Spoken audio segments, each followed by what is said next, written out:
Assalamualaikum warahmatullahi wabarakatuh.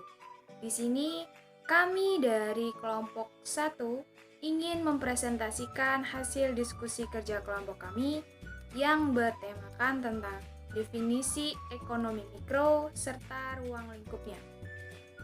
Saya Diah Melati, NPM 1903020013 sebagai moderator.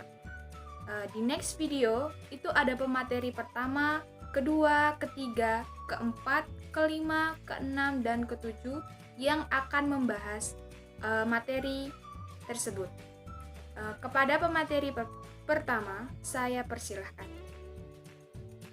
Assalamualaikum warahmatullahi wabarakatuh. Nama saya Alfika Twina Fadila, NPM 1903021004, jurusan Perbankan Syariah, pemateri pertama. Assalamualaikum warahmatullahi wabarakatuh. Perkenalkan, nama saya Amirul Yati, NPM 1903021005. Assalamualaikum warahmatullahi wabarakatuh. Perkenalkan, nama saya Anintika Melia, NPM 1903021007. Assalamualaikum warahmatullahi wabarakatuh. Nama saya Anissa Hakim, NPM 19030200006.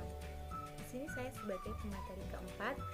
Assalamualaikum warahmatullahi wabarakatuh. Perkenalkan, nama saya Anissa Ulil Asya, NPM 19030210009. Perkenalkan, nama saya Devi Anggraini Kusuma, NPM 1903022002. Perkenalkan, nama saya Indah Sindari, NPM 1903021035. Assalamualaikum warahmatullahi wabarakatuh. Perkenalkan, nama saya Agustian Saputra, NPM 1903021001 sebagai editing video. Assalamualaikum warahmatullahi wabarakatuh. Saya Dika Fitri Asmarani, NPM 1903021020. Di sini saya bertugas sebagai notulen.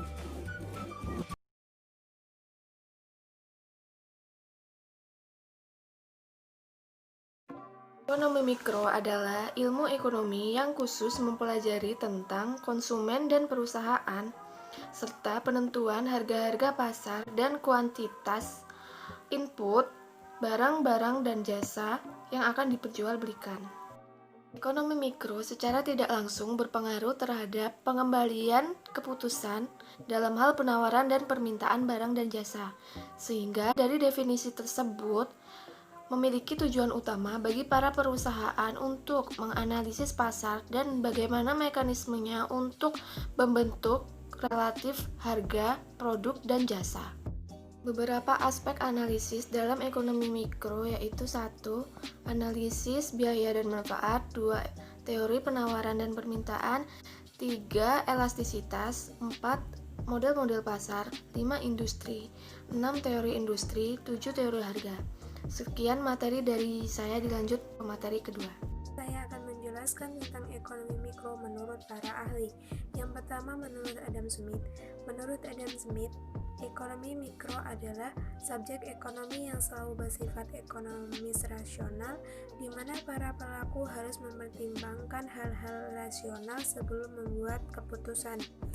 Yang kedua, menurut David Ricardo. Menurut David Ricardo, ekonomi mikro adalah suatu kondisi di mana para pelaku telah mempunyai informasi tentang seluk-beluk sebuah pasar. Dengan begitu, ekonomi makro merupakan faktor penentu untuk pasar global. Yang ketiga, menurut Masal dan Pinko. Menurut Masal dan Pinko, ekonomi mikro adalah tingkat mobilitas yang tinggi dalam pasar, sehingga membuat para pelaku ekonomi dapat langsung beradaptasi dan menyesuaikan perubahan-perubahan yang ada pada pasar. Yang keempat, menurut N.G. Monkey. Menurut N.G. Monkey, Ekonomi mikro adalah ilmu yang membahas tentang peran individu-individu, para pelaku ekonomi, bagaimana rumah tangga dan perusahaan dapat membuat sebuah keputusan, dan bagaimana mereka dapat berinteraksi di dalam pasar tertentu. Yang kelima, menurut Sadono Sukirno. Menurut Sadono Sukirno, ekonomi mikro adalah cabang dan ilmu ekonomi yang mempelajari perilaku konsumen dan perusahaan serta penentuan harga-harga pasar dan kuantitas faktor input, harga, dan jasa yang diperjualbelikan. Baik, materi yang dapat saya sampaikan. Materi selanjutnya akan disampaikan oleh saudari Angka. Baik, di sini saya akan menjelaskan tentang ruang lingkup ekonomi mikro. Ruang lingkup ekonomi mikro adalah konsumen dan produsen. Dalam dunia ekonomi, produsen dan konsumen ini adalah individu pada rumah tangga, masyarakat, organisasi, dan perusahaan. Mikroekonomi mengkaji perilaku penjual dan pembeli, termasuk interaksi keduanya dalam pasar faktor produksi. Singkatnya, ruang lingkup ekonomi ini meliputi beberapa hal berikut. Yang pertama, permintaan, penawaran, dan keseimbangan harga pasar. Yang kedua, elastisitas permintaan dan elastisitas penawaran. Yang ketiga, teori perilaku konsumen. Yang keempat, teori produksi, biaya produksi, penerimaan produsen, dan laba. Yang kelima, pasar persaingan sempurna. Yang keenam, pasar monopoli. Yang ketujuh, pasar oligopoli. Yang kedelapan, pasar persaingan monopolistik. Yang kesembilan, permintaan akan input. Yang terakhir, mekanisme harga dan distribusi pendapatan. Cukup sekian yang saya sampaikan. Wassalamualaikum warahmatullahi wabarakatuh. Di sini saya sebagai pemateri keempat dan akan menjelaskan tentang ekonomi mikro Islam. Sebelumnya, saya akan menjelaskan sedikit tentang ekonomi Islam. Menurut Muhammad Baqir Asad, ekonomi Islam adalah sebuah ajaran atau doktrin dan bukan sebuah ilmu yang murni.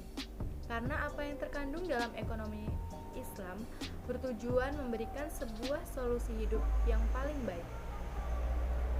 Sedangkan ilmu ekonomi hanya akan mengantarkan kita kepada pemahaman bagaimana kegiatan ekonomi berjalan. Ekonomi Islam adalah suatu perilaku individu muslim dalam setiap aktivitas ekonomi. Syariahnya harus sesuai dengan tuntunan syariat Islam dalam rangka mewujudkan dan menjaga maqasid syariah. Ilmu ekonomi Islam adalah sebuah sistem ekonomi yang menjelaskan segala fenomena tentang perilaku, pilihan, dan pengambilan keputusan dalam setiap unit ekonomi dengan memasukkan tata peraturan syariah sebagai independen. Sedangkan ekonomi mikro itu sendiri mempelajari perilaku-perilaku dari tiap-tiap individu dalam setiap unit ekonomi yang dapat berperan sebagai konsumen, pekerja, investor, pemilik tanah, atau research yang lainnya, ataupun perilaku dari sebuah industri.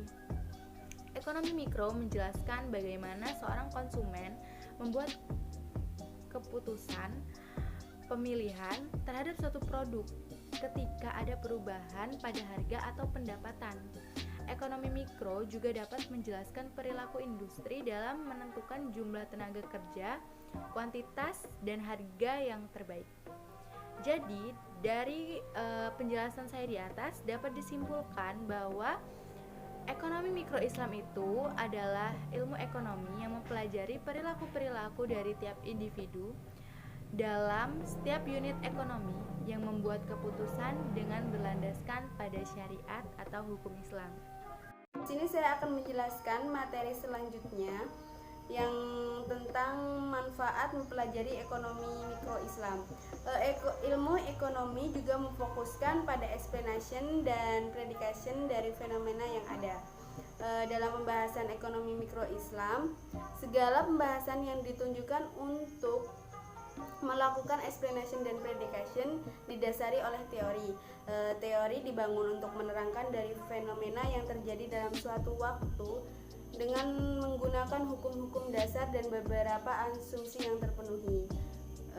Dalam pembentukan teori mikro ekonomi Islam, hukum-hukum dasar ekonomi murni tetap digunakan tanpa bertentangan kepada hukum syariah.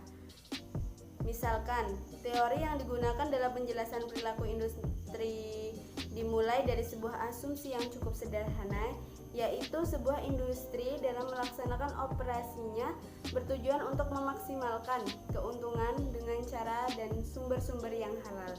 Dengan cara asumsi tersebut, teori dapat menerangkan bagaimana industri tersebut memilih dan menentukan komposisi tenaga kerja, modal, barang-barang pendukung, proses produksi, dan penentuan jumlah output.